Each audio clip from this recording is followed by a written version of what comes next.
There is a classic reoccurring scene in Sherlock Holmes stories. The famous detective notices a tiny, seemingly trivial detail, such as a mud on a pair of boots, maybe a scar on a finger, a faint scratch, etc. And from there, he builds an entire scenario. The suspect's profession, their movements, even personality traits, the architecture of their psychological profile, and even the whole criminal case, perhaps. That is impressive and fascinating, isn't it so?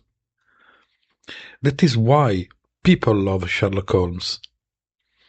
But would you hire Sherlock Holmes?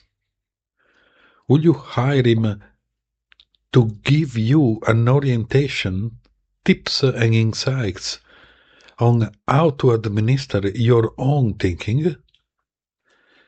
Well, most people would probably answer yes. Psyched, unseeing, and with no questions. But that choice could potentially be one of the worst of your life.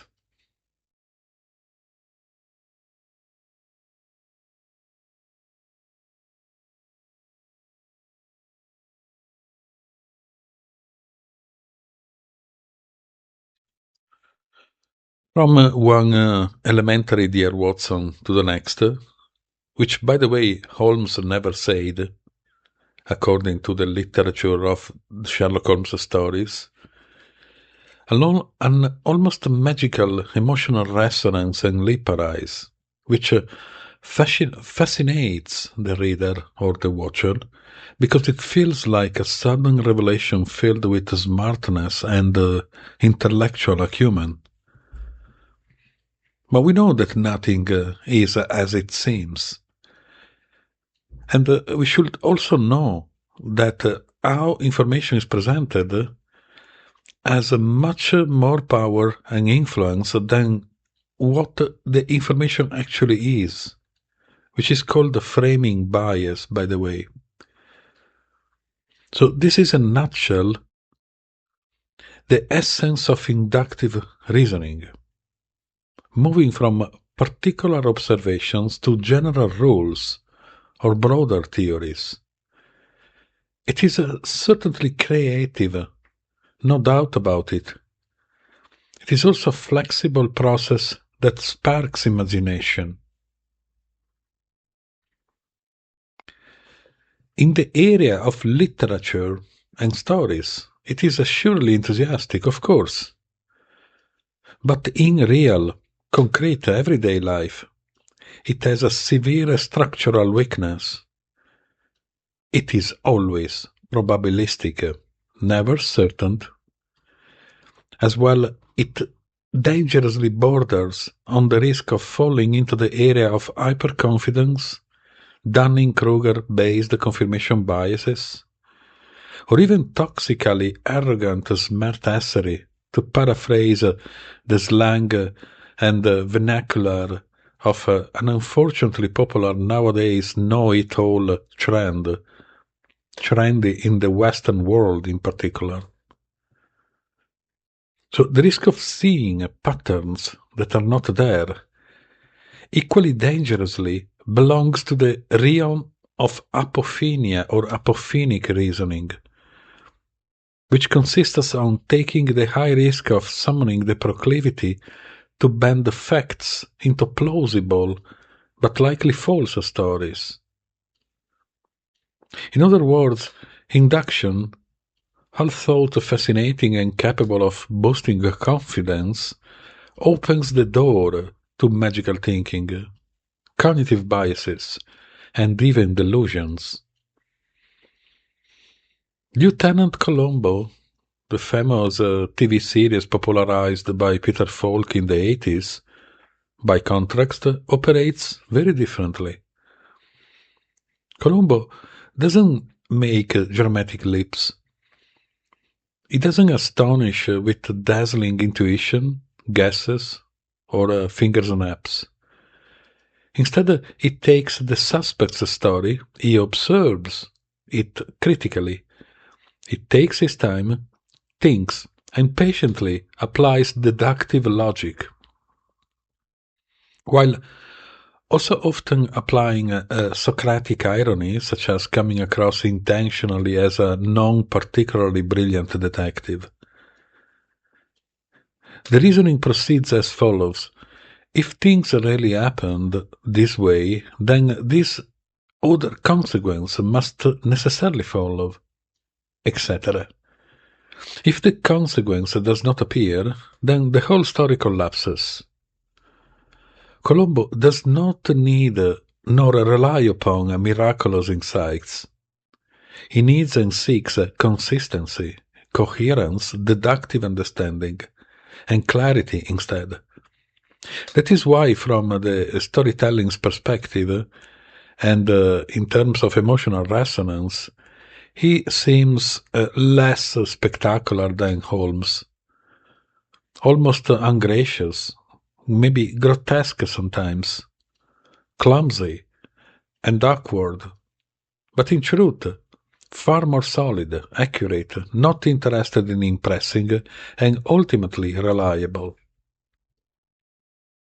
Deductive reasoning, in fact, greatly limits the space in one's cognition for heuristic biases, for personal conditioning, and limbic, meaning emotional interferences. It does not rely on superficial resemblance, selective memory, or mental shortcuts. It demands that the steps are traceable, testable, and transparent.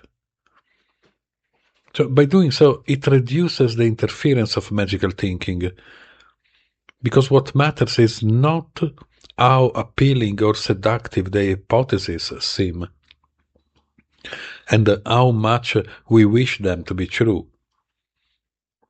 as we feel we are the authors of them. But what really matters is whether they stand up to logical scrutiny. And in case they don't, they must be dismantled and dropped to leave cognitive space available for new, better, and more refined hypotheses. We can read Holmes and Colombo as metaphors for the human mind, as well as insight-based orientations, to bring about more clarity on what thinking style are preferable. Holmes presents the fascinating yet fragile and fallacious side of thought, meaning intuition that allows us to connect the dots quickly, too often too quickly, but that can also lead us astray, fueled by bias, confidence-fueled drives and expectations.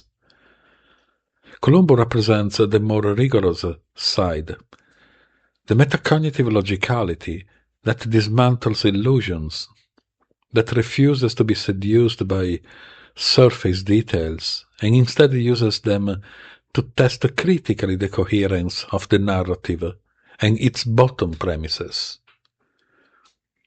So this is where metacognition kicks in, not in the sense of choosing once and for all between intuition and deduction, but rather in the sense of understanding how to observe our reasoning process, how it unfolds as it arises in the brain.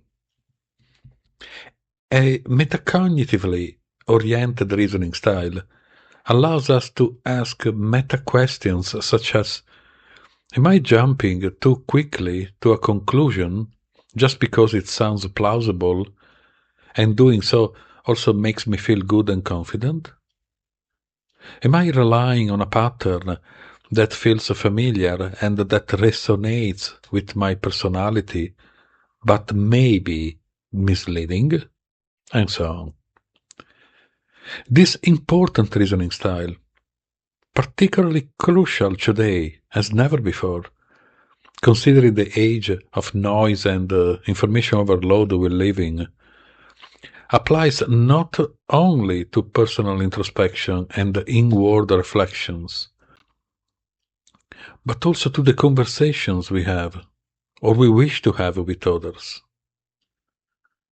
To reason metacognitively and deductively, both in personal introspections and in dialogic conversations, means recognizing when someone, including ourselves, is using appealing but fragile induction, and when they are leaning on verifiable deductions. It means learning and understanding not to confuse the charm of an argument or of the speaker with its validity. To conclude, Holmes fascinates us because he shows the power of intuition with great acumen and smartness, although all that is fiction, of course, while Colombo convinces us because he shows the strength of consistency, clarity, and sober intelligence that deductive reasoning seeks. But it is only through a metacognitive lens, which is the ability to observe our own mental processes and to cultivate a deductive rigor without losing inductive creativity, of course, that we can truly free ourselves from biases and the pitfalls of magical thinking. In this sense, the real inquirer of the mind should not really be found in models such as Holmes or Colombo, but rather discovered and cultivated within our own cognition, by understanding how to engage in dialogues with our own thinking, in the form of inner personal reflections and with the reasoning of others, in the form of metacognitive deductive dialogues and conversations.